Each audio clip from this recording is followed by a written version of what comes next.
As Boris Johnson approached, the Tory frontbench spread themselves out to fill any available free space. Getting the message, the Foreign Secretary headed off to loiter inconspicuously at the far end of the chamber. The Conservatives were under strict orders from Lynton Crosby's Australian High Command to treat the last Prime Minister's questions of the Parliament as an election special. And Boris was an embarrassment. An unwanted reminder of countless broken promises. The only promises the Supreme Leader was willing to break were her own. What was wanted on a day like this were weak and servile MPs to show up the strength and stability of Kim Jong-May. Step forward, Michael Fabricant, a man whose only known talent is for sycophancy. Could the Supreme Leader say why she was the only person capable of showing strong and stable leadership? She could. What this country needs is strong and stable leadership, said Kim Jong-May. And as I am the only person who can give this country strong and stable leadership, the country must vote for me if it wants a strong and stable leader, and not a coalition of chaos. She attempted a few more sentences with strong and stable in them before sitting down. For what might well be his last PMQs as Labour leader, Jeremy Corbyn went back to the formula that had worked moderately well 18 months previously. He had received a letter from Christopher, and what Christopher wanted to know was the Supreme Leader yawned. She had heard quite enough of this already.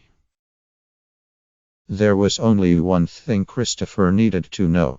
What this country needs is strong and stable leadership, she intoned, her voice and expression almost blank. And only I am that strong and stable leader. The Tory backbenchers roared their approval rather too enthusiastically, no one wanting to be the first one seen to stop cheering. Corbyn then had a question from Andy. Andy wanted to know why his 3 grown-up children couldn't afford to leave home. The Supreme Leader knew the answer to that one too. It was entirely because the leader of the opposition was a weak and unstable terrorist sympathizer. Homes that weren't strong and stable would fall down in a coalition of chaos. And only a strong and stable leader could build strong and stable homes. At one point, Kim Jong-May seemed to get confused between strong and stable and stable and strong. So Philip Hammond hurriedly changed her batteries. The Supreme Leader perked up immediately. Once all hospitals had been renamed after her, everything would be fine.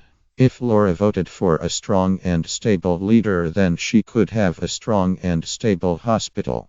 She would still die there, mind. Unlike she whose name would liveth forevermore. And as for Sibyl, she could basically just sod off.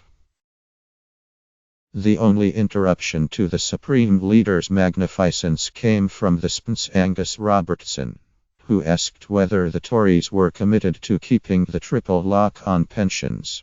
Like hell they were. Old people were getting more than enough money already. And what they had to learn was that sometimes the country had to come first. And what this country needed most was for their strong and stable leader to be happy. Only if she was happy could anyone else be happy. And giving old people more money didn't make her happy. If pensioners had too much cash, they would turn into a coalition of chaos. Much of the rest of what turned out to be an extended PMQs was spent with Tory MPs declaring their devotion to the Supreme Leader, where others might see a struggling Prime Minister up against an even more hopeless Labour leader. They saw only the one true glory. Did she agree that only a strong and stable leader could deliver a strong and stable A36 to the people of Bath? Asked Ben Howlett. She did. Under Labour, the A36 would be a weak, unstable road. A coalition of chaos. Julian Sturdy wondered if the same thing applied to the A6-4 in York. It did.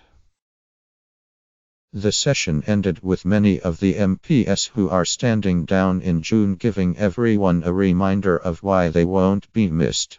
Peter Lilly insisted that the sun would never set on the Sun Queen, and being broke was a price worth paying for leaving the U. Alan Hasselhurst burbled about this secret aisle. Douglas Carswell just burbled.